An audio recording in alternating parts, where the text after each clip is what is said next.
Hello everyone, welcome to today's session.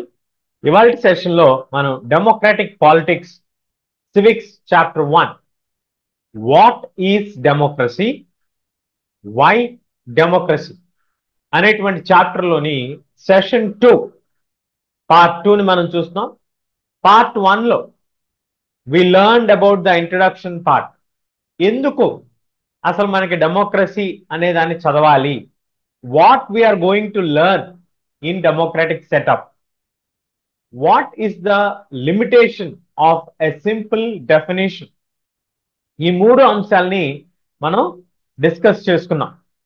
So ఇవాళ ఈ సెషన్లో మనం మొత్తం చాప్టర్ని కవర్ చేసేటువంటి ప్రయత్నం చేద్దాం with various case studies.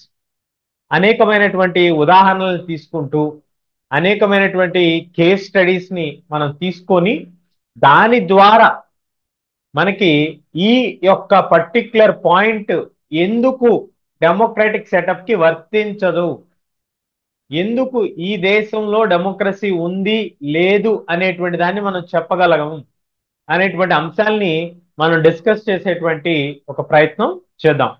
So without any further delay let's get in to our power point presentation. So చాలా మంది నన్ను అడుగుతున్నారు, ఇంపార్టెంట్ పాయింట్స్ ఏమైనా ఉంటే అవి అండర్లైన్ చేయండి అని. మీరు పవర్ పాయింట్లో కనిపించేటువంటి ప్రతి పాయింట్ కూడా very very very important points. ఆ పాయింట్స్ని కనుక మీరు ఎగ్జామ్లో రాస్తే మీకు 100% మార్క్స్ వస్తాయి, అందులో ఎటువంటి సందేహం లేదు. కాబట్టి దయచేసి పవర్ పాయింట్లో అబ్జర్వ్ చేసుకొని అదే పాయింట్స్ని మీరు నోట్ చేసుకున్నా లేదా టెక్స్ట్ బుక్లో అండర్లైన్ చేసుకున్నా మీకు ఫుల్ మార్క్స్ రావటం గ్యారంటీ. ఆ పర్టికులర్ పాయింట్కి సంబంధించి మన యొక్క ప్రజెంటేషన్ని ఆ విధంగానే మనం డిజైన్ చేశాము. ఏమిటంటే మీరు గనక ప్రజెంటేషన్ని ప్రాపర్గా ఫాలో అయితే ఆ టైటిల్, సబ్ టైటిల్, దాని తర్వాత కీ పాయింట్స్ కావాలంటే మీరు ఉదాహరణకు ఆ మైండ్ మ్యాప్ను కూడా ప్రతిదానికి ఒక మైండ్ మ్యాప్ని ఇచ్చేటువంటి ప్రయత్నం కూడా చేసాం సాధ్యమైనంత వరకు, లేదా ఒక ఇమేజ్ను చూపించేటువంటి ప్రయత్నం చేసాం. ఎందుకు ఇవన్నీ అంటే మీకు ఒక ఐడియా, ఒక అవగాహన కనుక వస్తే ఆ మైండ్ మ్యాప్ గీసి మీరు 2-3 పాయింట్లు రాసినా కూడా మీకు ఎగ్జామ్లో మార్క్స్ ఇవ్వబడతాయి, అందులో ఎటువంటి సందేహం లేదు. లేదా మీరు ఏదైనా కాంపిటేటివ్ ఎగ్జామ్కి వెళ్తున్నా, అపియర్ అవుతున్నా మీకు ఈజీగా మైండ్లో గ్రాస్ప్ అవటానికి ఆ పాయింట్స్ అనేటువంటి దాన్ని మైండ్ మ్యాప్ రూపంలో ఇవ్వటం జరిగింది. సింపుల్ అండ్ క్లియర్ పాయింటర్స్ ద్వారా మీరు ఈ యొక్క ఎగ్జామ్స్లో మంచి మార్కులు తెచ్చుకోవచ్చు. కానీ మనకి సోషల్ అనేటువంటి దానికి వచ్చేప్పటికి చాలా మందికి తెలియనటువంటి ఒక అంశం ఏంటంటే బహుశా ఇది పేరెంట్స్ మైండ్ సెట్లో కూడా మార్పు రావాలి. సోషల్ అంటే చాలా పెద్ద పెద్ద ఆన్సర్స్ రాయాలి, చాలా లెందీ ఆన్సర్స్ రాయాలి అనేటువంటిది ఇది మనకున్నటువంటి ఒక అపోహ మాత్రమే. ఇది ఒకప్పుడు వాస్తవం, యథార్థం. ఒకప్పుడు చాలా ఎక్స్ప్లెనేటరీ మోడ్లో మీరు చాలా లెందీగా ఆన్సర్ డీటెయిల్డ్గా రాయాల్సి ఉండేది, అది వాస్తవం. ఎప్పుడు 1990s 2000 2005 వరకు. 2009 తర్వాత మనకు వచ్చినటువంటి మార్పుల్లో భాగంగా క్రిస్టల్ క్లియర్గా పాయింట్స్, బుల్లెట్ పాయింట్స్ లోనే ఆన్సర్స్ రాయాలి. Bullet points 5 points, 8 points, maximum 10 or 12 points లోనే మీరు ఎస్సేని రాయాల్సి ఉంటుంది. అలాగే మనకి సిబిఎస్ఈ బోర్డ్ ఇన్స్ట్రక్షన్స్ ఉన్నాయి. CBSE is the national board of our country. భారతదేశపు, మన దేశానికి సంబంధించినటువంటి విద్యా విధానాన్ని ప్రధానంగా నిర్ణయించేటువంటి ఒక సంస్థ ఒక క్లియర్ కట్ డైరెక్షన్స్ ఇచ్చింది. ఏమిటి అంటే 3 లేదా 4 పాయింట్లు రాస్తే దానికి సంబంధించినటువంటి కీవర్డ్స్ వాళ్ళు రాస్తున్నారా లేదా, అనేటువంటిదే మనం ఎగ్జామినేషన్లో పరీక్ష చేస్తాం. నేను బోర్డ్ ఇవాల్యుయేషన్కి వెళ్ళినప్పుడు కూడా నేను చూసింది ఏంటంటే ఆన్సర్ కీ మనకి ఇస్తారు. ఆన్సర్ కీలో ఈ వర్డ్ కీవర్డ్ ఉందా లేదా చెక్ చేయండి. అతను రాసినటువంటి దాంట్లో కీవర్డ్స్ రాస్తున్నాడా లేదా అనేది చూస్తాం తప్ప మేము ఎక్కడా కూడా మనకి ఇంత లెంత్ ఆన్సర్ రాశాడా అనేటువంటిది ఎక్కడా కూడా మనం చూడమండి. సో దయచేసి ఈ విషయాన్ని పేరెంట్స్ ముందు గమనించండి. పేరెంట్స్కి అర్థమైతే పిల్లలకు కూడా చెప్తారు. ఎందుకంటే నేను చాలా మంది పేరెంట్ టీచర్ మీటింగ్స్ లో చెప్పటం విన్నా. లేదు సోషల్ అంటే ఇంతేనండి రాసేది, ఇంత రాస్తే మార్కులు ఎలా వస్తాయి, వీళ్ళకి చెప్తుంటే అర్థం కావట్లేదు, మేము చదువుకునేటప్పుడు బాగా లెందీగా ఆన్సర్స్ రాసేవాళ్ళం. కరెక్ట్, మేము చదువుకునేటప్పుడు కూడా లెందీగానే ఆన్సర్స్ రాసేవాళ్ళం. కానీ అప్పుడున్నటువంటి ప్యాటర్న్ వేరు, ఇప్పుడున్నటువంటి ప్యాటర్న్ వేరు. దయచేసి ఈ విషయాన్ని పేరెంట్స్ కూడా అర్థం చేసుకోండి. పేరెంట్స్, టీచర్స్, మెంటర్స్ ఎవరెవరైతే ఇప్పుడు స్టూడెంట్స్ని గైడ్ చేస్తున్నారో దయచేసి వాళ్ళకి ఇలాంటి ఇన్ఫర్మేషన్ పాస్ చేయండి. వాళ్ళకి మీరు సిబిఎస్ఈ వెబ్సైట్స్లోకి వెళ్ళి చెక్ చేయండి. ఆన్సర్స్కి సంబంధించినటువంటి model question papers, model sample answer sheets, అలాగే best answer sheet in the last examination, previous exam లో హైయెస్ట్ స్కోర్ చేసినటువంటి వ్యక్తి యొక్క ఆన్సర్ షీట్ ని అందులో అప్లోడ్ చేస్తారు. మీరు ఇవన్నీ కూడా ఓపెన్ సోర్సెస్, ఇవన్నీ కూడా మీరు సిబిఎస్ఈ వెబ్సైట్ లోకి వెళ్ళి నేరుగా చూడొచ్చు. చూసి ఒక అవగాహన పెంచుకొని పిల్లలకి ఒత్తిడి లేకుండా మార్కులు తెచ్చుకోవచ్చు అనేటువంటి విషయాన్ని మీరు అందరూ కనుక తెలియజేస్తేనే పిల్లలకు ఉన్నటువంటి భయాలన్నీ కూడా పోతాయి. భయం లేనప్పుడు ఆనందంగా వాళ్ళు చదవగలుగుతారనేటువంటి విషయాన్ని మీరందరూ కూడా గమనించాలి. ముఖ్యంగా పేరెంట్స్ తెలిసి తెలియకుండా వాళ్ళు పెట్టేటువంటి ఒక ఒత్తిడి వల్లనే పిల్లలకి ఒక తెలియని స్ట్రెస్ అనేది పెరుగుతూ ఉంటుంది. ఇందులో మార్కులు రాకపోతే ఎందుకు నువ్వు, ఇది కూడా రావట్లేదు, నీకు అది రాదు, అది రాకపోతే ఇది రాదు. దయచేసి ఇలాంటి మాటలు ఏమీ మాట్లాడద్దు. ఒక్కొక్క స్టూడెంట్కి ఒక్కొక్క సబ్జెక్ట్ ఫేవరెట్గా ఉండొచ్చు. ఒక్కొక్క సబ్జెక్ట్ కేవలం స్కోరింగ్ పర్పస్ మాత్రమే చదవచ్చు. ఇవి మేమున్నప్పుడు కూడా అలాగే చదివేవాళ్ళం. అదేమి పెద్ద వింత అయినటువంటి విషయం కాదు. అందరికీ అన్ని సబ్జెక్ట్స్ రావాలనే రూల్ కానీ నియమం కానీ ఎక్కడా లేదు, రాదు. కాబట్టి అలాంటి మాటలు దయచేసి పేరెంట్స్ ఇంట్లో అనటం మానేస్తే పిల్లలకి 50% ఆఫ్ ద స్ట్రెస్ తగ్గిపోతుంది. టీచర్స్ ఎవరైనా కనుక ఈ వీడియో చూస్తున్నట్లయితే దయచేసి టీచర్స్ మీ సబ్జెక్ట్ స్పెసిఫిక్ గా మీరు ఏం హెల్ప్ చేయగలరో అంత మాత్రమే మీరు చెప్పండి. కానీ దయచేసి don't comment on their moral, వాళ్ళ యొక్క మోరల్ దెబ్బతినే విధంగా కమెంట్ చేయొద్దు. నువ్వెందుకు పనికిరావు, నువ్వెప్పుడు ఇంతే, నువ్వు మొద్దు, నువ్వు ఇలాగే. ప్లీజ్, నాకు తెలిసి చాలా వరకు పేరెంట్స్ ఆపేశారు, టీచర్స్ కూడా ఆపేసి ఉంటారని అనుకుంటున్నాను. ఒకవేళ ఎవరైనా తెలిసి తెలియక ఎవరైనా అంటున్నట్లయితే టీచర్స్ కూడా కొంచెం గమనించుకోండి. ఎందుకంటే మనం అక్కడ ఉన్నది ఎందుకు, మనం పిల్లలకి మంచి మార్కులు వస్తాయి అనేటువంటి ఒక హోప్ క్రియేట్ చేయడానికే మనం ఉన్నాం. కాబట్టి మీరు చేయగలవు, ఇందులో ఇది తప్పు చేస్తున్నావు, ఇది ప్రాక్టీస్ చేసుకో, ఇది చేసుకో అని చెప్పగలిగితే మీరు మేలు చేసిన వాళ్ళు అవుతారు. అంతేగాని మీరు దానిపైన ఏదో కమెంట్ చేసి దాని తర్వాత వాళ్ళ పిల్లలు ఏదో పాపం మనసులో పెట్టుకొని ఇట్లాంటి విషయాలన్నీ మనకి అనవసరం అండి. పిల్లలు కూడా చాలా సెన్సిటివ్గా ఉన్నారు. సెన్సిటివ్గా ఉన్న పిల్లల్ని సెన్సిటివ్గానే డీల్ చేద్దాం. ఇప్పుడు పిల్లల్ని వాళ్ళు నెక్స్ట్ జనరేషన్ పిల్లలు కదా, నెక్స్ట్ జనరేషన్ కిడ్స్. కాబట్టి జెన్ జెడ్ అంటున్నారు వీళ్ళని. మనలాగా వాళ్ళతో మాట్లాడద్దు, వాళ్ళతో కొంచెం సున్నితంగా, కొంచెం మీరు వాడేటువంటి పదాల్లో కొంచెం సున్నితత్వాన్ని వాడమని నా తరపు నుంచి రిక్వెస్ట్ మీ అందరికీ. So without any further delay let's proceed.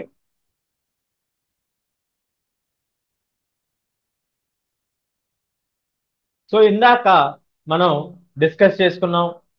First సెషన్లో భాగంగా మనం ఏ ఆస్పెక్ట్స్ మనం చూస్తున్నాం అనేటువంటి దాన్ని చూసినప్పుడు బేసిక్ డెఫినేషన్ మనం కవర్ చేస్తాం. దాంతో పాటు మనకి బ్రాడ్ పర్స్పెక్టివ్కి తీసుకెళ్లే ప్రయత్నం చేస్తాం. ఇందులో భాగంగా కాన్సెప్చువల్ అండర్స్టాండింగ్, తర్వాత elected rulers, fair elections, one person one vote one value, అలాగే రూల్ ఆఫ్ లా. ప్రధానంగా ఈ చాప్టర్ మొత్తం కూడా ఈ 4 అంశాల చుట్టూనే మనకి తిరుగుతూ ఉంటుంది. డెమోక్రటిక్ సిస్టమ్ అనేది ఎక్కడ ఉన్నా మనకి ఈ 4 ప్రధానంగా కనిపించాలి అనేటువంటిది మనం ఇందులో చెప్పుకుంటాం. అలాగే డెమోక్రటిక్ సిస్టంలో అకౌంటబిలిటీ, సిస్టమ్ యొక్క అకౌంటబిలిటీ, పొలిటికల్ సిస్టమ్ యొక్క అకౌంటబిలిటీ, అట్లాగే ట్రాన్స్పరెన్సీ, అంటే చేసేటువంటి విధానంలో క్లియర్ సిస్టమేటిక్ వేలో వాళ్ళు ఫాలో అవుతున్నారా లేదా అనేటువంటి దాన్ని మనం గమనిస్తాం. అలాగే పీపుల్స్ పార్టిసిపేషన్, ప్రజల యొక్క పార్టిసిపేషన్ ఎలా ఉంది, ప్రజలు పాల్గొంటున్నారా, ప్రజల యొక్క నిర్ణయానికి అనుగుణంగానే ప్రభుత్వం నిర్ణయం తీసుకుంటుందా, ఇలాంటి అంశాలను మనం చూస్తాం. సో డెఫినేషన్ ఆఫ్ డెమోక్రసీతో స్టార్ట్ అయి కోర్ ఫీచర్స్ ఆఫ్ డెమోక్రసీ మనం డిస్కస్ చేసుకొని finally we will try to bring back the broader perspective of the democratic setup అనేదైతే మనం ఈ సెషన్లో చూడబోతున్నాం. సో సింపుల్ డెఫినేషన్ మనం ఆల్రెడీ డిస్కస్ చేసుకున్నాం. సో ఇక్కడ చూడండి, democracy is a form of government. ఇది ఒక ప్రభుత్వ విధానము, ప్రభుత్వం ఏర్పడేటువంటి ఒక ప్రక్రియ, ఒక విధానము. ఆ విధానంలో రూలర్స్ అనే వాళ్ళని సిటిజన్స్ ఎలక్ట్ చేసుకుంటారు. అలా ఎలక్ట్ చేసుకున్నటువంటి లీడర్స్ ఎవరైతే ఉంటారో వాళ్ళు నిర్ణయం తీసుకుంటారు.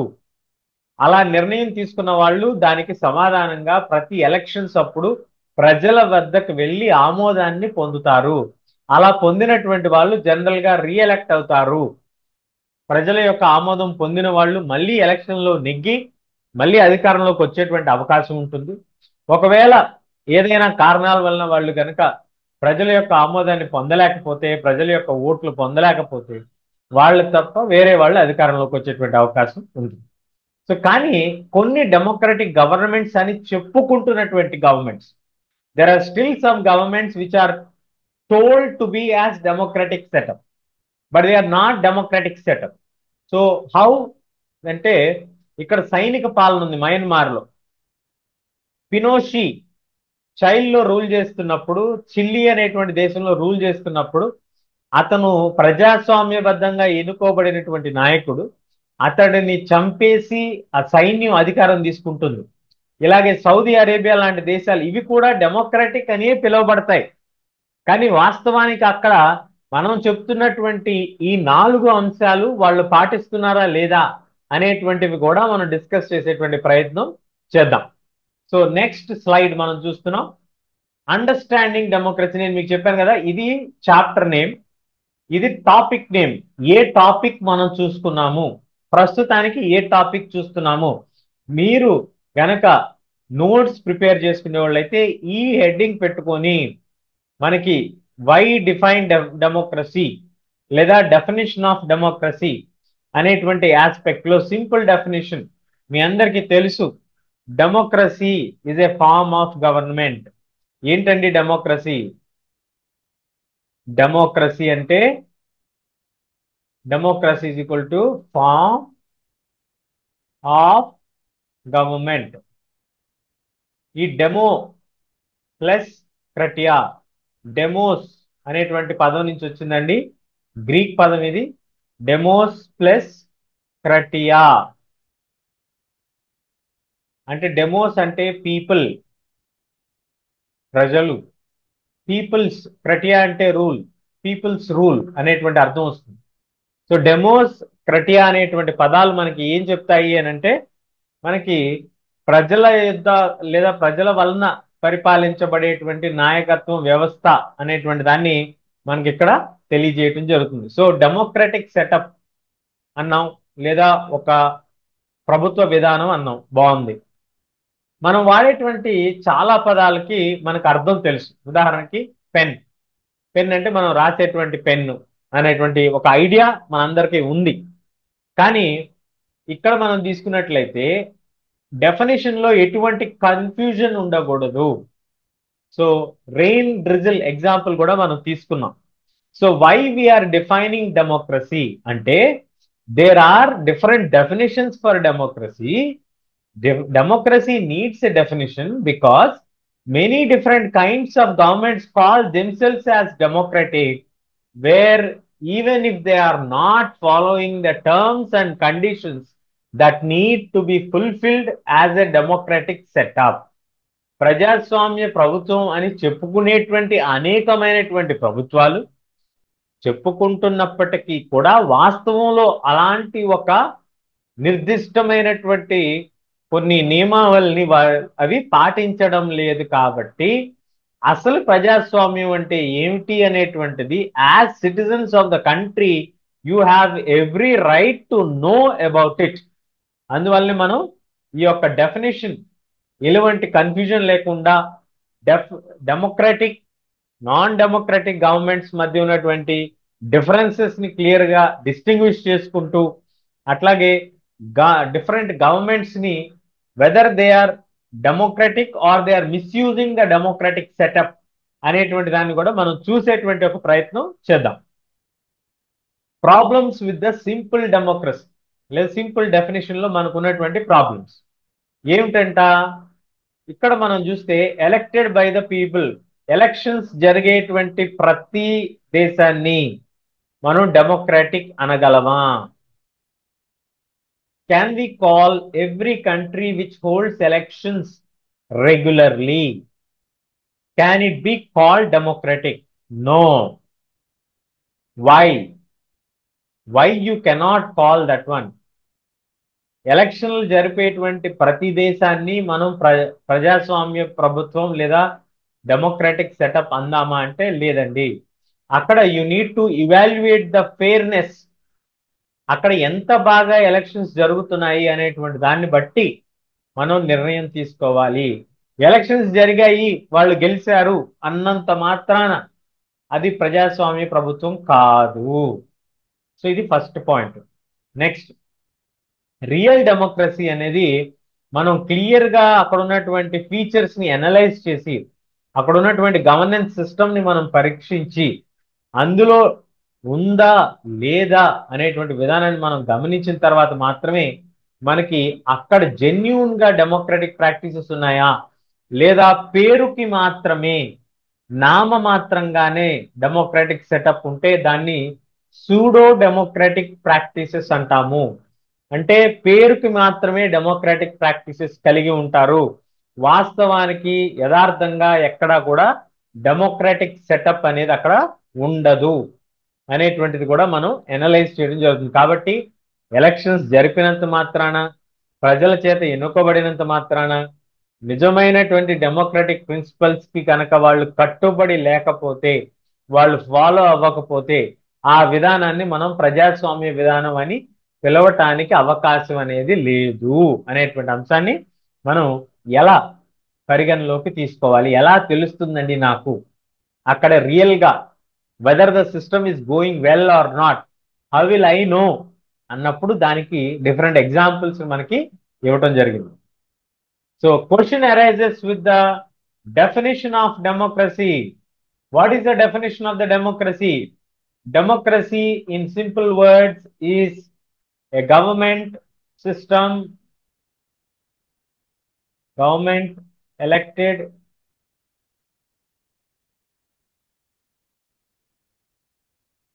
just a second.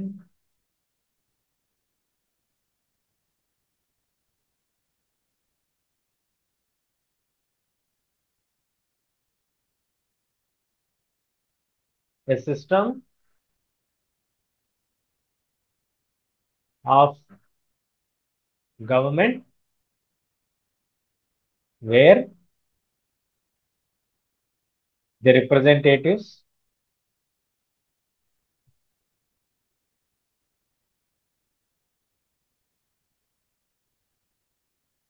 are elected by people. ప్రజల చేత ఎన్నుకోబడేటువంటి ప్రభుత్వాలని ప్రజాస్వామ్య ప్రభుత్వాలు అంటాం. కానీ ఈ డెఫినేషన్ ఉన్నటువంటి లిమిటేషన్స్ ఏంటి? What are the issues that are coming out here? First one మీరు ఇక్కడ చూడొచ్చు, హూ ఆర్ ద రూలర్స్? ఎవరు రూలర్స్ ఎవరు? Which officials must be elected? ఎవరిని ఎలక్ట్ చేస్తున్నారు? ప్రైమ్ మినిస్టరా, ప్రెసిడెంటా, ఎవరిని ఎలక్ట్ చేసుకుంటున్నారు? What kind of election is democratic? ఎలాంటి ఎలక్షన్స్ జరుగుతున్నాయి? ఇక్కడ ఎలక్షన్ అనేటువంటి పదాన్ని మాత్రమే వాడు ఎలక్టెడ్ అన్నాం. Who are the people? అందరూ, ప్రజలందరికీ కూడా ఓటు వేసేటువంటి హక్కు ఉందా లేదా? Can rulers do anything they want?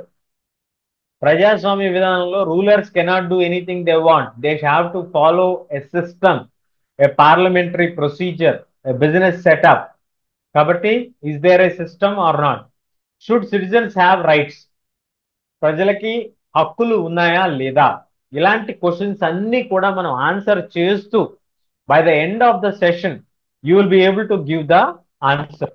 కాబట్టి let's get. So what is the issue with the definition of democracy? ఎందుకు మనం సింపుల్ డెఫినేషన్ ని యాక్సెప్ట్ చేయట్లేదు? ఎందుకు? వాట్ ఆర్ ద లిమిటేషన్స్ అన్నప్పుడు who are the people you should be able to answer, which officials you should answer, what kind of elections are there, who are the people? The people అన్నప్పుడు are all people coming or not అనేటువంటి చూస్తాం. Can rulers do anything or not? Should citizens be given rights? Citizens కి హక్కులు ఉన్నాయా లేవా అనేటువంటివన్నీ కూడా మనం ఈ డెఫినేషన్ లో ఎక్కడా కూడా మనం మెన్షన్ చేయట్లేదు. కాబట్టి those are the flaws.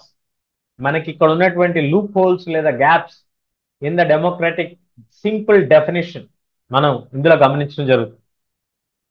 So first case స్టడీగా మనం తీసుకుంటే Pakistan under the leadership of Musharraf.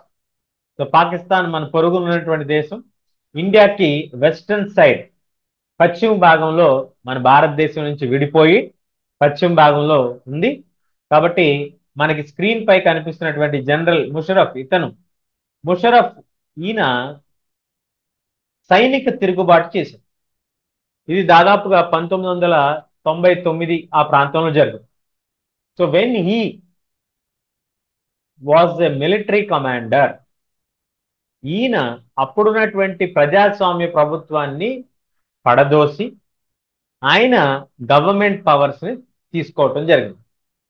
దీన్ని కూప్ డి టాట్ అంటారు. దీన్ని ఏమంటారు? కూప్ డి టాట్ లేదా మిలిటరీ కూప్ అంటారు. సో ఈ మిలిటరీ కూప్ చేసింది ఎవరు? ముషరఫ్. అప్పుడున్నటువంటి లీడర్షిప్ కి వ్యతిరేకంగా ఆయన ఫైట్ చేసి ఆయనే అధికారాన్ని తీసుకొని ఆయనంతటా ఆయనే ఒక 5 years ఎక్స్టెన్షన్ కండక్ట్ చేసుకున్నాడు. రెఫరెండం పెట్టాడు. ప్రజల యొక్క ఆమోదాన్ని బలవంతంగా ఓట్లు వేయించుకున్నారని, బెదిరించి ఓట్లు వేశారని మరి ఏమో మనకు తెలియదు. కానీ అప్పుడు ప్రజలు ఆయనకి రిఫరెండం ఇచ్చారని, ఆయన ఒక కొత్త అంటే కాన్స్టిట్యూషన్ లో మార్పులను తీసుకొచ్చాడు ఆయన. దాన్ని మనం ఏమంటామంటే లీగల్ ఫ్రేమ్వర్క్ ఆర్డర్. ఇది Musharraf issued orders for granting powers. Musharraf కి విపరీతమైనటువంటి అధికారాలు వచ్చేటట్టుగా ఆయన legal framework order, legal framework order, ఇది ఐ థింక్ 2005 లోనూ ఎప్పుడో ఆయన తీసుకున్నాడు. దీని ద్వారా ఎలక్టెడ్ రిప్రజెంటేటివ్స్ ఎలక్ట్ అవుతారు కానీ పెద్దగా పవర్స్ ఉండవు. ఈయన నామినేట్ చేసినటువంటి మిలిటరీ హెడ్స్ ఎవరైతే ఉంటారో లేదా మిలిటరీ నుంచి సంబంధించిన వాళ్ళు ఎవరైతే ఆ కౌన్సిల్స్ లో ఉంటారో వాళ్ళకే ఎక్కువ పవర్స్ ఉంటాయి. సో పేరుకే ఎలక్టెడ్ లీడర్స్ ఉంటారు కానీ వీళ్ళకి పెద్ద పవర్స్ ఉండవు. అలాగే డిసిషన్ మేకింగ్ రిటైన్స్, మిలిటరీయే ఫైనల్ డిసిషన్స్ తీసుకుంటుంది. So here can we call this kind of setup ఒక మిలిటరీ సోల్జరో లేదా కమాండరో లేదా ఇన్ఛార్జో పొలిటికల్ లైఫ్ లోకి వచ్చి పొలిటికల్ సిస్టమ్ మొత్తాన్ని కూడా తన కంట్రోల్లోకి తీసుకొని చట్టానికి మార్పులు చేస్తూ, చట్టంలో ప్రజల చేత ఎన్నుకోబడినటువంటి ప్రజాప్రతినిధులు ఉన్నప్పటికీ వాళ్ళ యొక్క నిర్ణయాధికారాలని తగ్గించి మిలిటరీ మాత్రమే నిర్ణయాలు తీసుకోగలిగేటట్టుగా మార్పులు తీసుకొచ్చినటువంటి సిస్టమ్ అప్పుడు జరిగింది పాకిస్తాన్లో. ఇది ఒక కేస్ స్టడీ. సో ముషరఫ్ గురించి మనం తీసుకుంటే ఈయన ఎప్పుడు కూప్ చేశారంటే అక్టోబర్ 1999లో ఈయన కూప్ చేశాడు. ఈయన మిలిటరీ కూప్ అంటాం. He has overthrown the democratically elected government. ప్రజాస్వామ్య విధానంగా ఎన్నుకోబడినటువంటి ప్రభుత్వాన్ని ముషరఫ్ గారు ఆయన డీత్రో చేశారు. So he declared himself as the chief executive and later the president. ఆయనంతటా ఆయనే తన యొక్క అధికారం ఏంటి అంటే చీఫ్ ఎగ్జిక్యూటివ్, నేనే మెయిన్ పవర్, తర్వాత నేనే అధ్యక్షుడిని అని డిక్లేర్ చేస్తున్నాడు. తర్వాతే ఆయన రెఫరెండం తీసుకొచ్చాడు 2002లో. ఆ రెఫరెండం ద్వారా ఆయన ఎవ్రీ ఇయర్ ఎక్స్టెన్షన్ తీసుకొచ్చాడు, 5 years వరకు తీసుకున్నాడు. Citizens have fraud and mall practices by media and activist. ఆ టైంలో తీసుకున్నటువంటి రెఫరెండం అనేది చాలా అవకతవకలు జరిగాయి అనేటువంటి ఒక విమర్శ అయితే ఉంది. మరి అది ఎంతవరకు నిజమైంది తెలియదు మనకి, ఎందుకంటే we don't belong to Pakistan కదా. మనం we are just referring to a case. ఇందులో వ్యక్తిగతమైనటువంటి అభిప్రాయాలకి చోటే లేదు. అప్పుడున్నటువంటి సందర్భం, అప్పుడున్నటువంటి పరిస్థితులు ఎలా ఉన్నాయి అనేది ఎవరికైనా ఇంట్రెస్ట్ ఉంటే you can Google it, it is up to you. కాకపోతే there are criticisms against it. So అప్పుడు 2002లో subject to correction legal framework order అనేటువంటి దాన్ని 2002లో తీసుకొచ్చారు, నాట్ 2005. మనం ఇంతకుముందు రాసిన స్లైడ్లో 2005 అనుకున్నాం కదా, కాదు 2002లో తీసుకొచ్చారు. సో ఆ లీగల్ ఫ్రేమ్వర్క్ ఆర్డర్ ఏంటి, గ్యారంటీగా క్వశ్చన్ వస్తుంది అనమాట. ఈ లీగల్ ఫ్రేమ్వర్క్ ఆర్డర్ అంటే ఏంటి అనేది, లీగల్ ఫ్రేమ్వర్క్ ఆర్డర్ అనేది ఎవరు ఇష్యూ చేశారు, ఎప్పుడు ఇష్యూ అయింది, ఎందుకు ఇష్యూ చేశారు ఏంటి అని. మీరు ఎప్పుడైనా సరే ఏదైనా ఒక కాన్సెప్ట్ని చదివేటప్పుడు మీరు ఈ టెక్నిక్ని ఫాలో అవ్వండి. ఆ టెక్నిక్ పేరు 5W1H. ఈ టెక్నిక్ కనుక మీరు ఫాలో అయితే ఏ కాన్సెప్ట్ కానీ ఇది అప్లై అవుతుంది. ఏంటి అదంటే హూ, 5W's కదా, హూ, వాట్, వేర్,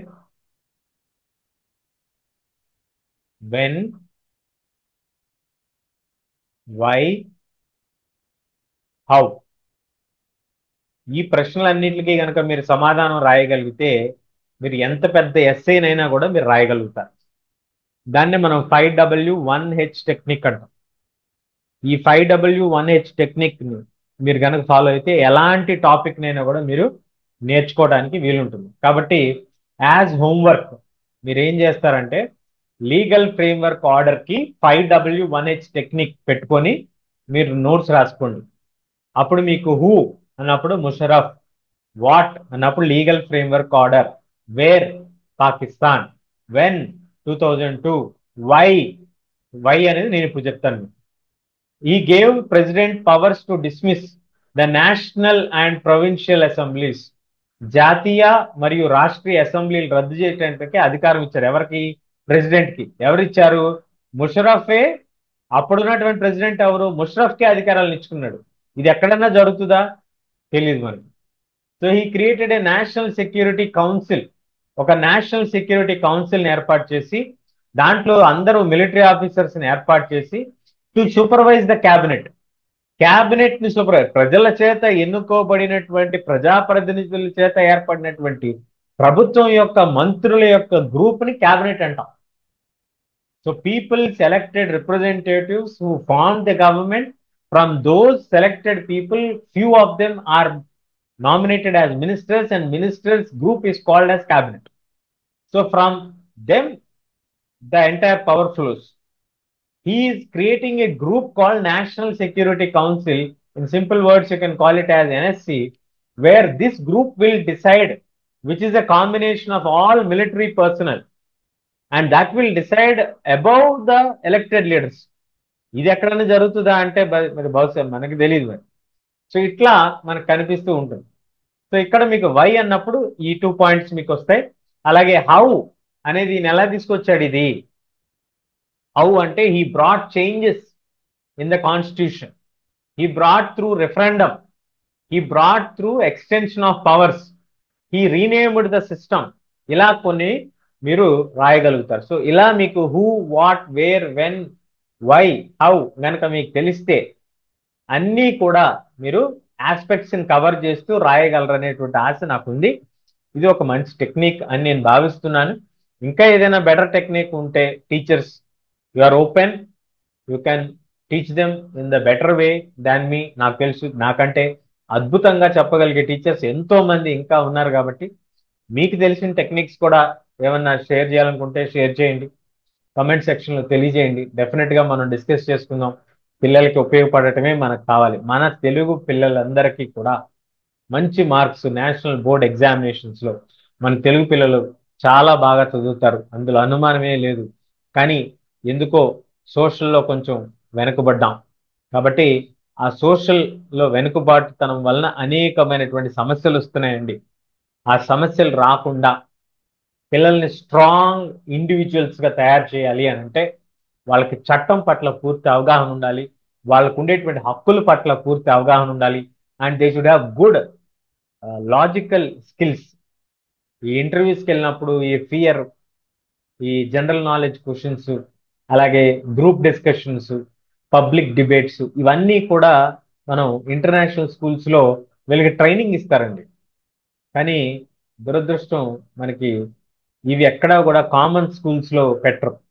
మనకున్నటువంటి ప్రముఖమైనటువంటి స్కూల్స్లో ఒక రకమైనటువంటి మోస పద్ధతి ఉంది కాబట్టి my only idea is to empower all our Telugu children.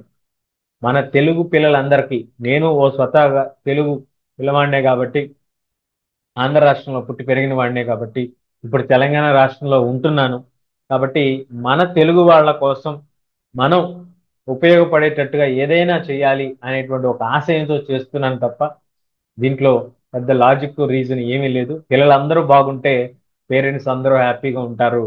మనకి పిల్లలే ముఖ్యం కదండి. పిల్లల ఆనందమే కదా అల్టిమేట్ గా పేరెంట్స్ అందరూ కోరుకుండేది. కాబట్టి దయచేసి వాళ్ళ మాట ఒకసారి వినండి. Be sensible. నేను చెప్పేది ఏంటంటే వాళ్ళు ఏం చదువుతారు, ఏం ఉద్యోగాలు చేసుకుంటారు, ఇవన్నీ కూడా మీరు ఫ్యూచర్ ఎలా ఉంటుందో మీకు తెలీదు, నాకు తెలీదు. బహుశా ఆ ఫ్యూచర్లో మనం ఎవరు ఉండకపోవచ్చు. కానీ మనం ఉన్నా లేకపోయినా మన పిల్లలందరూ బాగుండాలనే కదా మనం అందరం కోరుకుండేది. వాళ్ళు హ్యాపీగా ఉండాలనే కదా కోరుకుండేది. కాబట్టి వాళ్ళ యొక్క మాట గనక మీరు ఒకసారి వింటే వాళ్ళకి ఏ డిఫికల్టీ ఉందో మీకు చెప్తారు. చెప్పినప్పుడు మీరు చేయగలరు. యాజ్ పేరెంట్స్ మీరే కనిపిస్తున్న దైవాలని నేను నమ్ముతాను. కాబట్టి మిమ్మల్ని మించినటువంటి శక్తి ఇంకోటి ఏదీ లేదు. కనుక మీరే మీ పిల్లల పాలిట ఇబ్బందిగా గనక మారుతుంటే అంతకంటే పనిష్మెంట్ బహుశా ఆ పిల్లలకి ఇంకేం ఉండదేమోనండి. ఏమో మరి నాకు అలాగ అనిపిస్తుంది. ఒకసారి ఆలోచించండి. ఒకవేళ ఇది కనుక నా అపోహ అయితే బాగుంటుంది. కానీ నాకు తెలిసినంత వరకు పేరెంట్సే పిల్లల్ని బాగా అది చేయి, ఇది చేయి, ఇది చేయి, అది చేయి. సరే, ఇక టాపిక్ డైవర్ట్ అయిపోతుంది, మనకి ఎందుకులే కానీ ముషరఫ్ గారు ఈ విధంగా చేశారు. సో లీగల్ ఫ్రేమ్వర్క్ గురించి మీ అందరికి హోంవర్క్ ఏంటంటే 5W1H వాడి మీరు లీగల్ ఫ్రేమ్వర్క్ సంబంధించినటువంటి ఆస్పెక్ట్స్ ని మీరు రాయండి. ఇది ఏ కాంపిటేటివ్ ఎగ్జామ్స్ కైనా ఏ పాయింట్ ఆఫ్ వ్యూలో చదువుకున్నా మీరు ఒక్కసారి రాసుకోగలిగితే ఆ నోట్స్ మీకు ఫర్ ఎవర్ రిమైన్ గా ఉంటుంది. మీరు ఎప్పటికీ మైండ్ లో స్టోర్ అయిపోతుంది. ఏదైనా మీరు ఒకసారి నోట్స్ రాయటం మొదలు పెట్టండి. చూసన్నా రాయండి, చూడకుండా అన్నా రాయండి, that is up to you. But start writing notes. Notes making is very very very important. నేను కూడా చేస్తూ ఉంటానండి. ఇప్పుడు మీకు చెప్తున్నాను కదా, నేను డైలీ నేను కూడా కొన్ని పాయింట్స్ రాసుకుంటానండి. నేనేమి పెద్ద జీనియస్ అని నేను చెప్పట్లేదు, కానీ నోట్ మేకింగ్ అనేది ఉంటే you know what kind of points have to be return. General vague గా రాయటం కన్నా కూడా స్పెసిఫిక్ గా రాయటం అనేది చాలా ఇంపార్టెంట్. కాబట్టి ఆ పాయింట్ ని కన్సిడర్ చేస్తారని అనుకుంటున్నాను. Next, major elections. What is wrong with this setup? బాగుందండి, పాకిస్తాన్ అంటే మనకి సంబంధం లేదు కదా, ఆ దేశం గురించి మీరు డిస్కస్ చేస్తున్నారు, బాగుంది, రైట్. ఇది నేను డిస్కస్ చేయట్లేదండి. ఎన్సిఆర్టి బుక్ ప్రిస్క్రైబ్ చేసినటువంటి కేస్ స్టడీస్ లో ఫస్ట్ కేస్ స్టడీ కాబట్టే డిస్కస్ చేస్తున్నాను. Elections were held and representatives were elected, ఇంతవరకు బాగుందండి. కానీ బట్ ఏమైంది? Final decision making power rested with the military and general Musharraf, not the elected representatives. ఇది problem అండి. వాట్ ఈస్ ద ప్రాబ్లం అంటే elect అయినటువంటి ప్రజాప్రతినిధుల దగ్గర పవర్స్ లేవు, ఎలక్ట్ కానటువంటి మిలిటరీ అఫీషియల్స్ దగ్గర పవర్స్ ఉన్నాయి. కాబట్టి ఈ సిస్టంలో మిస్టేక్స్ ఉన్నాయని అంటున్నాము. So none of the real rulers were elected by people. ఎవరు కూడా నిజమైనటువంటి అధికారాన్ని చలామణి చేస్తున్నటువంటి వాళ్ళు ఎవ్వరూ కూడా ఎలక్ట్ అవ్వలేదు. So dictatorships and monarchies where parliament may exist. Dictators అలాగే మోనార్క్స్ నియంతలు రాజులు ఉన్నప్పటికీ మనకి పార్లమెంట్లు ఉంటాయండి. అక్కడ కూడా ఉన్నా అవి ప్రజాస్వామ్య విధానంగా జరుగుతున్నాయి అనేది అవాస్తవం అనేది మనకి ఇక్కడ ఉన్నటువంటి issue. So some countries where external powers control the decisions, not local elected representatives. స్థానికంగా ప్రజల చేత ఎన్నుకోబడినటువంటి ప్రజాప్రతినిధులు కాకుండా ఎవరో ఎన్నుకుంటున్నారు, ఎవరెవరో అధికారాన్ని చలామణి చేస్తే అది basic violation of fundamental foundations of democracy అనేటువంటిది మనం గుర్తుపెట్టుకోవాలి. So that is the issue with this Pakistan's case study. అలాగే మనం తీసుకుంటే నెక్స్ట్ మనం చూడబోతున్నటువంటిది చైనా. చైనా యొక్క పార్లమెంట్ పేరు క్వాంగ్వో రెన్మిన్ దాబ్యూ దాహాయ్. ఇది చైనా యొక్క పార్లమెంటరీ బిల్డింగ్ పేరు. దీన్నే నేషనల్ పీపుల్స్ కాంగ్రెస్ అని కూడా అంటారు. మీరు కావాలంటే గూగుల్ చేసుకోవచ్చు. క్వాంగ్వో రెన్మిన్ దాబ్యూ దాహాయ్ ఇది ఈ బిల్డింగ్ పేరు. మన మన ఇండియన్ బిల్డింగ్ పేరు ఏంటి? ఇండియన్ పార్లమెంట్ సిస్టమ్ పేరు ఏంటంటే సంసద్ అంటాం. సో అట్లా మీరు చూస్తే ఎవ్రీ 5 years కి చైనాలో కూడా ఎలక్షన్స్ జరుగుతాయండి. Free and fair electoral competition. ఈ పాయింట్ వైలేషన్ జరుగుతుంది చైనాలో అనేటువంటిది ఇక్కడ ఉన్నటువంటి ఆస్పెక్ట్. ఫ్రీగా ఫెయిర్ గా ఎలక్షన్స్ జరగట్లేదు అనేటువంటిది మనం చెప్తున్నాం. అది ఎందుకు అంటున్నాం అలాగా అంటే ఇక్కడ the president is appointed by national people's congress parliament. అదే క్వాంగ్వో రెన్మిన్ దాబ్యూ దాహాయ్ ఇక్కడ నియర్లీ 3000 మంది ఉంటారండి. 3000 మందిని ఎన్నుకోవడం జరుగుతుంది. ఈ 3000 మంది ఈ యొక్క నిర్ణయాన్ని తీసుకుంటారు. ఓకే, ఇక్కడ ఏంటంటే ఎందుకు this is not democratic setup అంటున్నామంటే చైనీస్ కమ్యూనిస్ట్ పార్టీ తప్ప లేదా దానికి సంబంధించి సుమారు ఒక 8 అలయన్స్ పార్టీస్ ఉన్నాయి. ఆ 8 అలయన్స్ పార్టీస్ తప్ప మిగతా వాళ్ళు ఎవ్వరూ కూడా they cannot contest in the elections. మీరు కంటెస్ట్ చేయాలి అంటే చైనీస్ కమ్యూనిస్ట్ పార్టీ సిసిపి లేదా దానికి అనుబంధంగా ఉన్నటువంటి పార్టీలు మాత్రమే గవర్నమెంట్ ని ఫామ్ చేస్తాయి. సో అక్కడ ఎప్పుడూ కూడా కమ్యూనిస్ట్ పార్టీ ఒక్కటే గవర్నమెంట్ లోకి వస్తుంది. ఇంకా ఏ పార్టీలు గవర్నమెంట్ లోకి రావు, ఏ పార్టీలు ఎగ్జిస్టింగ్ లోనే ఉండవు. కాబట్టి మీరు చైనాలో ఎప్పుడు చూసినా కమ్యూనిస్ట్ పార్టీ యొక్క నేతలే అధికారంలో ఉంటారు. వేరే వాళ్ళు ఎవ్వరూ కూడా ఉండరు. ఆ పార్టీలోనే మార్పులు జరుగుతూ ఉంటాయి. ఆ ఉన్నటువంటి 3000 మంది సభ్యులు కూడా కమ్యూనిస్ట్ పార్టీ అప్రూవ్ చేస్తేనే మీరు ఎలక్షన్ లో కంటెస్ట్ చేయగలరు. అలాగే no real choice for the voters. ఇక్కడ వైలేషన్ ఏం జరుగుతుందంటే no real choice for the voters which is against the democratic setup. ఉదాహరణకి ఇక్కడ మనం తీసుకుంటే ఏ అనేటువంటి వ్యక్తి పార్టిసిపేట్ చేద్దాం అనుకున్నాడు. ఏ అనేటువంటి వ్యక్తి కమ్యూనిస్ట్ పార్టీ చైనీస్ కమ్యూనిస్ట్ పార్టీకి అప్లికేషన్ పెట్టుకోవాలి, సిసిపి పెట్టుకొని అది అప్రూవ్ అయితేనే అతను కంటెస్ట్ చేయగలడు ఎలక్షన్స్.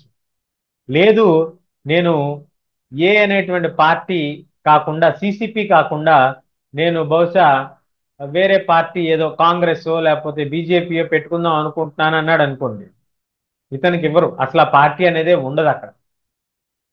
కాబట్టి మనకి ఈ విధంగా ఒకే పార్టీ నియంతృత్వం నడుస్తుంది కాబట్టి ఆ విధానాన్ని మనం డెమోక్రాటిక్ సెటప్ అనలేము. పాకిస్తాన్లో ప్రాబ్లం ఏంటో మనం డిస్కస్ చేసుకున్నాం, చైనాలో ఇష్యూ ఏంటో మనం డిస్కస్ చేసుకున్నాం. అలాగే ఇంకొన్ని ఉదాహరణలు మనం తీసుకుంటే మెక్సికో, మనకి కొంచెం దూరాన ఉన్నటువంటి దేశం మెక్సికో దేశం మనం కనుక చూస్తే మీ అందరికీ యుఎస్ తెలుసు కదా. యుఎస్ కి సౌత్ లో ఉంటుంది మెక్సికో, సదర్న్ బార్డర్ లో సౌత్ లొకేషన్ లో ఉంటుంది. ఇక్కడ 1930 నుంచి 1930వ సంవత్సరం నుంచి ఎవ్రీ 6 ఇయర్స్ కి ఒకసారి ఎలక్షన్స్ జరుగుతూ ఉంటాయి. ప్రతి 6 సంవత్సరాలకి ఎలక్షన్స్ జరుగుతాయి. Never ruled by military are dictator. ఎప్పుడూ కూడా డిక్టేటర్ వలన కానీ మిలిటరీ వలన కానీ వాళ్ళు రూల్ చేయబడలేదు. కానీ ఒకే ఒక పార్టీ, పిఆర్ఐ పార్టీ, అంటే పిఆర్ఐ ఫుల్ ఫామ్ వచ్చి ఇన్స్టిట్యూషనల్ రెవల్యూషనరీ పార్టీ. ఇది కొంచెం డిఫరెంట్ గా రాస్తారు వాళ్ళు. IRP, institutional revolutionary party. Institutional revolutionary పార్టీయే దాదాపుగా ఒక 70 సంవత్సరాల పాటు, 70 ఇయర్స్ పాటు అధికారంలో ఉందండి. ఒకే ఒక పార్టీ 70 సంవత్సరాల పాటు అధికారంలో ఉంది. అక్కడ నియంత లేడు, మిలిటరీ లేడు. ఎలా ఉంది అంటే అనేకమైనటువంటి టాక్టిక్స్ వాళ్ళు యూజ్ చేసేవాళ్ళు. ప్రభుత్వ గవర్నమెంట్ ఎంప్లాయీస్ ని, పేరెంట్స్ ని అటెండ్ అవ్వమని పార్టీ మీటింగ్స్ కి ఓట్ చేయమని బెదిరించటం. మీడియా వాళ్ళు బయాస్డ్ రిపోర్ట్స్, అంటే ఒకవైపు తీసుకొని ప్రచారం చేయటం. పోలింగ్ బూత్స్ దగ్గర లాస్ట్ మినిట్ లో ఓటర్స్ ని కన్ఫ్యూజ్ చేయటం. అలాగే హ్యూజ్ ఫండ్స్ ఫర్ క్యాంపెయినింగ్ చేయటం. No real competition despite appearance of governance or elections. పేరుకి ఎలక్షన్స్ జరుగుతున్నట్టుగా మనకు కనిపిస్తుంది కానీ ప్రతి 6 సంవత్సరాలకి ఎలక్షన్స్ జరుగుతున్నాయి మెక్సికోలో. ప్రభుత్వం గెలుస్తుంది మెక్సికోలో. కానీ వాస్తవానికి అక్కడ జరుగుతుంది ఏంటి అంటే, వాస్తవానికి అక్కడ జరుగుతుంది ప్రజాస్వామ్యానికి యొక్క కూనీ జరుగుతుంది అనమాట. ప్రభుత్వంలో పనిచేసేటువంటి ఆఫీసర్స్ వీళ్ళందరూ వెళ్ళి పేరెంట్స్ ని చెప్పటం, పేరెంట్స్ ని అడగటం, పేరెంట్స్ ని ఒత్తిడి చేయటం, వాళ్ళకి అపోజిషన్ అనేది లేకుండా చేయటం, అపోజిషన్ వ్యతిరేకంగా ప్రచారం చేయటం, ఇట్లాంటివన్నీ కూడా అన్ఫేర్ మీన్స్ అండి. ఇలా ఉండకూడదు. ఆ పైగా ఒక టర్మ్ 2 టర్ములుగా 70 సంవత్సరాలు ఒకే పార్టీ అధికారంలో ఉందంటే కొంచెం అనుమానాస్పదంగానే ఉంటుంది. కాబట్టి మెక్సికోలో కూడా అలాంటి ఉదాహరణలు మనం చూస్తున్నాం. సో ఇప్పటి వరకు మనం డిస్కస్ చేసుకున్నటువంటి కేస్ స్టడీస్ లో భాగంగా మనం తీసుకున్నట్లయితే మనకి గమనించుకోవాల్సింది ఏంటి అని అంటే, మనం చూసినటువంటి first point, who are elected by the people should decide the decisions. ప్రజల చేత ఎన్నుకోబడినటువంటి నాయకులే నిర్ణయాల్ని తీసుకోవాలి. ప్రజల చేత ఎన్నుకోబడటానికి ప్రతి ఒక్క వ్యక్తికి కానీ సమూహానికి కానీ పార్టీస్ డిఫరెంట్ చాయిసెస్ ఉండాలండి. ఆ డిఫరెంట్ చాయిసెస్ కనుక లేనట్లయితే అక్కడ మనకి రియల్ చాయిస్ లేదు అంటాం. వీటికి పాకిస్తాన్లో మనం చూసినటువంటి ఉదాహరణ మిలిటరీ వాళ్ళు అధికారాన్ని కలిగి ఉండటం. చైనాలో మనం చూసినటువంటి ఉదాహరణలో ఒక పార్టీ మాత్రమే అధికారంలోకి రావటం. అలాగే మెక్సికోలో కూడా మనకి ఒక పార్టీయే అధికారంలో సుదీర్ఘ కాలం పాటు ఉండటం మనం చూసాం. So elected leaders will decide or will take చూసుకున్నప్పుడు మరి ఇది నిజమైనటువంటి ప్రజాస్వామ్యంలో చెప్పుకోదగినటువంటి మౌలిక సూత్రాల్లో ఇది ఎక్కడా కూడా ఫిట్ అవ్వట్లేదు. కాబట్టి ఫస్ట్ ఆస్పెక్ట్ మనకి వైలేషన్ కిందకు వస్తుంది. చైనాలో, పాకిస్తాన్లో, మెక్సికోలో మనకి డెమోక్రాటిక్ సెటప్ లేదు అనేటువంటిది మనకు క్లియర్గా అర్థమైంది కేస్ స్టడీస్ ద్వారా. నేను చెప్పినటువంటి టైం ఫ్రేమ్లోనే మీరు టెక్స్ట్ బుక్ రిఫర్ చేసుకోవచ్చు. ఇప్పుడున్నటువంటి విధానం గురించి మనం ఎక్కడా మాట్లాడలేదండి. మనం చెప్తున్నటువంటిది relevant to the point, relevant to the text given information మాత్రమే. నెక్స్ట్ కేస్ స్టడీ మనం తీసుకుంటే, నెక్స్ట్ ఇక్కడ మనం చూసుకున్నట్లయితే 1 పర్సన్ 1 ఓట్ 1 వాల్యూ. ఈ 1 పర్సన్ 1 ఓట్ 1 వాల్యూ ఏంటి అని కనుక మీరు చూస్తే, ఒక వ్యక్తికి ఒక ఓటు వేసేటువంటి అధికారం ఉంది. ఆ ఓటుకి సేమ్ వాల్యూ ఉంది. So irrespective of the social bias, social system what ever we have, అతను రిచ్ అయినా పూర్ అయినా, అతనికి డబ్బులున్నా డబ్బు లేకపోయినా, అతను ఉన్నత కులానికి చెందిన వాడైనా లేదా అల్ప కులానికి చెందిన వాడైనా, అతను ఫ్యామిలీ చాలా గొప్పదైనా కాకపోయినా, ఎలాంటి వ్యక్తి అయినా they should have political equality. అందరికీ కూడా రాజకీయ సమానత్వం అనేది ఉండాలి. సో ప్రతి వ్యక్తి, 18 ఏళ్ళు నిండినటువంటి ప్రతి పౌరుడికి కూడా 1 ఓటు ఉంటుంది. ఆ ఓటుకి ఒక వాల్యూ ఉంటుంది. Same value for your vote and the prime minister of India's vote. ఎవరు ఓట్ వేసినా ఒకే వాల్యూ ఉంటుంది. So equal value regardless of gender, ఆడ మగ, రేస్, భారతీయులు, ఈ తమిళ వాళ్ళు, తెలుగు వాళ్ళు అనేటువంటి భావన లేకుండా, కాస్ట్, ఏ కులం వాళ్ళైనా, మతం, ఏ మతం వాళ్ళైనా, ఏ ఆర్థికమైనటువంటి ఇది కలిగి ఉన్నా కూడా వాళ్ళకి సేమ్ సెటప్ ఉంటుంది అనేటువంటిది మనం ఇక్కడ గమనించుకోవాలి. మరి అలా ఉంటేనే దాన్ని one person one vote one value. So elected representative should have the power, free and fair elections, one person one vote one value గురించి కూడా మనం డిస్కస్ చేసుకుంటున్నాం.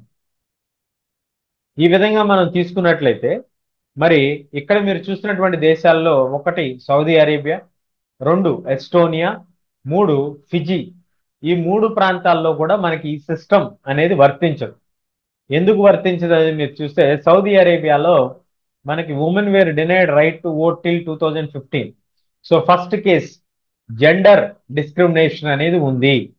So women were not allowed to vote, violating the principle of universal adult franchise. ఈ universal adult franchise అంటే ఏంటి? మీరందరూ కూడా previous క్లాసులో చదువుకొనే ఉంటారు. యూనివర్సల్ అడల్ట్ ఫ్రాంచైజ్ అంటే 18 సంవత్సరాలు నిండినటువంటి ప్రతి ఒక్కరూ కూడా ఓటు వేసేటువంటి హక్కుని కలిగి ఉంటారు. ఆ ఓటు వేసేటువంటి హక్కుని కలిగి ఉండటాన్నే మనం యూనివర్సల్ అడల్ట్ ఫ్రాంచైజ్ అంటాం. అలాగే మనకి నెక్స్ట్ కేస్ ఎస్టోనియా మనం తీసుకున్నట్లయితే, ఎస్టోనియా దేశం మనకి ఇక్కడ ఉంది. ఇది యూరోపియన్ కంట్రీ. ఇక్కడ discriminatory citizenship for Russian minorities. Russia నుంచి వలస వచ్చినటువంటి వాళ్ళకి కొన్ని డిఫికల్టీస్ ఉన్నాయి. వాళ్ళకి ఈజీగా సిటిజన్షిప్ అనేది లేదు, ఓటింగ్ రైట్స్ అనేది లేదు. అలాగా అక్కడ వైలేషన్ జరుగుతుంది. అలాగే వీళ్ళు ఏమి నిన్న మొన్న వచ్చిన వాళ్ళు కాదు, ఎప్పుడో కొన్ని తరాల క్రితం వచ్చేసిన వాళ్ళు. కానీ వాళ్ళు ఎస్టోనియా దేశానికి సంబంధించిన వాళ్ళు కాదు అనేటువంటి ఒక వాదన ఉంది. అలాగే ఫిజీ ఐలాండ్స్, ఇవి పసిఫిక్ ఓషన్ దగ్గరగా ఉంటాయి. మీరు కావాలంటే గూగుల్ చేసుకోవచ్చు. ఇవి ఓట్స్ ఆఫ్ ద ఇండిజీనియస్ ఫిజియన్స్, అంటే నాన్ లోకల్ ఫిజియన్స్. అంటే మన భారతదేశం నుంచి కూడా బ్రిటిష్ వాళ్ళు పరిపాలిస్తున్నటువంటి కాలంలో కొంతమందిని తీసుకెళ్ళి అక్కడ చాకరీ చేపించేవాళ్ళు, వాళ్ళ పనిలో పెట్టేవాళ్ళు. కొన్ని తరాల వాళ్ళు అక్కడే సెటిల్ అయిపోయారు. అలా సెటిల్ అయిపోయినటువంటి వాళ్ళని ఇండిజీనియస్ ఫిజియన్స్, నాన్ లోకల్ ఫిజియన్స్ అంటాం. వీళ్ళకి, లోకల్ ఫిజియన్స్ కి ఓటు వేసేటువంటి హక్కును కనుక మనం చూస్తే చాలా డిఫరెంట్ గా ఉంటుంది, తక్కువ వాల్యూ ఉంటుంది. కాబట్టి ఇక్కడ one person one vote one value అనేది ఎక్కడా కూడా వర్తించదు, సిస్టమ్ కి సెట్ అవ్వదు. కాబట్టి this is also violation of basic fundamental principles of democratic setup. అలాగే నెక్స్ట్ కేస్ స్టడీ మనం చూస్తున్నాం జింబాబ్వేకి సంబంధించి. జింబాబ్వే దేశం ఇక్కడ ఉంటుందండి. ఈ జింబాబ్వేకి అధ్యక్షుడిగా రాబర్ట్ ముగాబే, ఈయన స్క్రీన్ పైన కనిపిస్తున్నటువంటి వ్యక్తి రాబర్ట్ ముగాబే ఉన్నారు. 1980లో వీళ్ళకి ఇండిపెండెన్స్ వచ్చింది. వీళ్ళకి ఇండిపెండెన్స్ వచ్చిన తర్వాత నుంచి జాను పిఎఫ్, జెడ్ఏఎన్యు, జాను పిఎఫ్, ఈ పార్టీ అధికారంలో ఉంది. రాబర్ట్ ముగాబే దాదాపుగా 37 ఇయర్స్ పాటు అధికారంలో ఉన్నాడు. 37 సంవత్సరాల పాటు అధికారంలో ఉన్నాడు. సేమ్ కేస్, చాలా మాల్ ప్రాక్టీసెస్ జరిగాయని, బెదిరించారని, బలవంతంగా ఓట్లు వేయించుకున్నారు, ఇట్లా రకరకాలైనటువంటి కథనాలు ఉన్నాయి. అలాగే constitution is amended several times. President కి విపరీతమైనటువంటి అధికారాలను ఇవ్వటం కోసం అనేక సందర్భాల్లో కాన్స్టిట్యూషన్ ని అమెండ్ చేసినటువంటి సందర్భం మనకు కనిపిస్తూ ఉంటుంది. అలాగే ప్రెసిడెంట్ యొక్క అకౌంటబిలిటీని కూడా తగ్గించడం, అంటే ప్రెసిడెంట్ ని క్వశ్చన్ చేసేటువంటి అధికారాలని పార్లమెంట్ కి తగ్గించేటువంటి ప్రయత్నం, అలాగే రాజ్యాంగానికి ఆ పవర్ లేదు అనేటువంటి దాన్ని కూడా ఆయన చాలా రకాలుగా మార్పులు తీసుకొచ్చారని అంటారు. మరి ఇక్కడ ఉన్నటువంటి వైలేషన్స్ ఏంటి అని అంటే, అపోజిషన్ పార్టీస్ వేర్ హెరాస్డ్, వాళ్ళని హెరాస్ చేశారు, వాళ్ళు మీటింగ్స్ కండక్ట్ చేసుకోకుండా ఆపేశారు. అలాగే protest are declared as illegal, వాళ్ళకి ప్రజలకి నచ్చినప్పుడు వాళ్ళు నిరసన చేసేటువంటి హక్కు ఖచ్చితంగా ఉంటుంది, కానీ అలాంటివి జరగకుండా ఆయన వాళ్ళని ఆపేశాడు. దీన్ని సప్రెషన్ ఆఫ్ డిస్సెంట్ అంటాం. డిస్సెంట్ అంటే మనకి నచ్చినప్పుడు మన యొక్క వ్యతిరేకతని తెలియజేయటాన్ని డిస్సెంట్ అంటాం. అలాగే ఫ్రీడమ్ ఆఫ్ స్పీచ్, ఎవరికి కూడా అక్కడ ఫ్రీడమ్ ఆఫ్ స్పీచ్ లేదండి. ఎవరు కూడా ప్రెసిడెంట్ ని విమర్శించేటువంటి హక్కు ఉండేటువంటి అవకాశమే లేదు వాళ్ళకి. కాబట్టి ఫ్రీ ఎక్స్ప్రెషన్ అనేది లేదు. అదేవిధంగా స్టేట్ మీడియా మొత్తాన్ని కూడా గవర్నమెంటే కంట్రోల్ చేసేది. గవర్నమెంట్ నరేటివ్ మాత్రమే చెప్పాలి, వేరే ఏది కూడా చెప్పడానికి వీల్లేదు. అదేవిధంగా ఇండిపెండెంట్ జర్నలిస్ట్ అని చెప్పి ఎవరైనా ప్రభుత్వానికి వ్యతిరేకంగా మాట్లాడినా, చెప్పినా, చేసినా వాళ్ళకి టార్చర్ చేసేవాళ్ళు, వాళ్ళని ఇష్టం వచ్చినట్టు హెరాస్ చేయటం, అన్నెసరీ కేసెస్లో బుక్ చేయటం, ఇలా రకరకాలుగా వాళ్ళని ఇబ్బంది పెట్టినటువంటి సందర్భాలు కూడా మనకు కనిపిస్తాయి. ఆఖరికి ఏం జరిగింది అని అంటే, ఒకరోజు ఈయన ఇలా వెళ్తున్నప్పుడు, మీకు ఈ పిక్చర్లో మీరు చూస్తే ఇది ఆయన ఫ్లిప్ అయి పడినటువంటి పిక్చర్. అంటే పొరపాటున ఆ రెడ్ మ్యాట్ లో జారి పడ్డారు అంతే. అంతమించి ఏమి ఈ ఈ పిక్చర్ కి ఇది రెలవెంట్ కాదు. కాకపోతే ఇలాంటి ఒక నాయకుడు కూడా he's pushed out of the office. అది ఎలా జరిగిందంటే, డెమోక్రటిక్ స్ట్రగుల్, వాళ్ళు డెమోక్రసీ కోసం స్ట్రగుల్ చేశారు. జ్యుడిషియరీ ఇచ్చినటువంటి జడ్జిమెంట్స్ ని గవర్నమెంట్ కి కొన్ని ఆర్డర్స్ ఇచ్చింది జడ్జెస్. మనకి సుప్రీంకోర్టు ఏదైనా జడ్జిమెంట్ ఇస్తే అది మ్యాండేటరీగా అందరూ ఫాలో అవ్వాలి, భారతదేశ పౌరులందరూ కూడా. అలాంటి కొన్ని నిర్ణయాల్ని అక్కడ ఉన్నటువంటి కోర్టు ఇస్తే వాళ్ళు ఫాలో అవ్వలేదు. ఫాలో అవ్వకుండా వాళ్ళు చేసినందుకు ఆటోక్రటిక్ లీడర్స్, పాపులర్ లీడర్స్ ఇలాగే ఉంటారా అనేటువంటి అనుమానం కూడా వస్తుంది మనకు. అప్పుడు ముగాబేని 2017లో, అంటే 1980 నుంచి 2017 వరకు, దాదాపుగా ఇక్కడ 20 సంవత్సరాలు, ఇక్కడ 17, 37 సంవత్సరాల పాటు అధికారంలో ఉన్నటువంటి వ్యక్తిని వాళ్ళ అధికారం నుంచి తొలగించడం జరిగింది. So popular approval does not guarantee you democracy. చాలా ఫేమస్ అయినటువంటి లీడర్ గెలిచినంత మాత్రాన, ఉన్నంత మాత్రాన ఖచ్చితంగా అక్కడ డెమోక్రటిక్ ప్రిన్సిపల్స్ ఉంటాయి అనేటువంటిది గ్యారంటీ లేదు అనేటువంటి దానికి ఒక ఎగ్జాంపుల్ గా మనకి జింబాబ్వే కేస్ స్టడీని మనం చూడొచ్చు. పాపులర్ లీడర్స్ అయ్యుండి కూడా వాళ్ళు కొంత నియంతృత్వ ధోరణి కలిగి ఉండొచ్చు. ట్రూ డెమోక్రసీ అంటే respecting the rights during and after the elections జరిగేటప్పుడు, జరిగిన తర్వాత కూడా మనం రైట్స్ ని ప్రొటెక్ట్ చేయాలి. బేసిక్ రైట్స్ ఎప్పుడు కూడా ఇండిపెండెంట్ జ్యుడిషియరీ ద్వారా ప్రొటెక్ట్ చేయబడాలి, ప్రభుత్వం ద్వారా కాదు. So democratic government should rule with in the limit set by the constitutional law and citizens rights.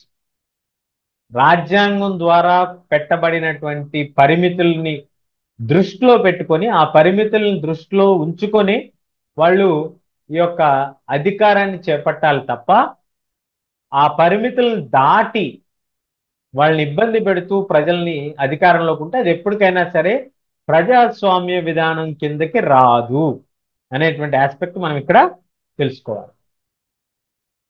So ఇప్పటి వరకు మనం చూసినటువంటి ఈ యొక్క కేస్ స్టడీస్ కనుక మనం గమనించినట్లయితే, democracy, fundamentals of democracy, A countries లో ఎలా వైలేషన్స్ జరుగుతున్నాయి అనేటువంటి ఆస్పెక్ట్స్ మనం క్లియర్ గా డిస్కస్ చేసుకున్నాము.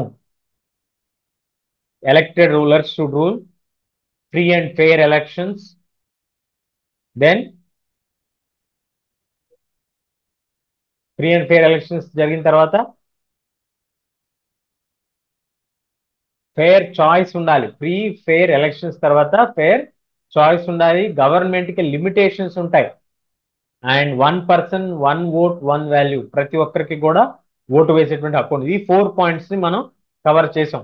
Let us now look at the broader aspect of the meaning. మరి ఇవన్నీ కవర్ చేస్తూ మనం ఎలాగ డెఫినేషన్ ఇవ్వాలి, మనం డెమోక్రసీని ఎలా డిఫైన్ చేయాలి అనేటువంటిది కనుక మనం తీసుకున్నట్లయితే,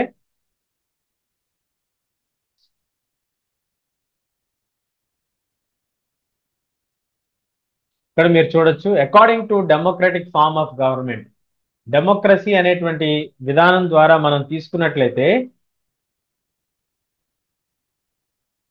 ఎ ఫార్మ్ ఆఫ్ గవర్నమెంట్, ఇది ఒక ఫార్మ్ ఆఫ్ గవర్నమెంట్ అని చెప్పాలి ఫస్ట్ మనం.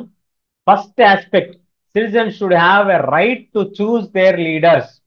ప్రజలకి ఓటు వేసేటువంటి హక్కు ఉండాలి, వాళ్ళ యొక్క నాయకుల్ని ఎన్నుకోగలిగేటువంటి హక్కు వాళ్ళందరికీ కూడా ఉండాలి. So rulers elected by the people to take all the major decisions. So that is the first point.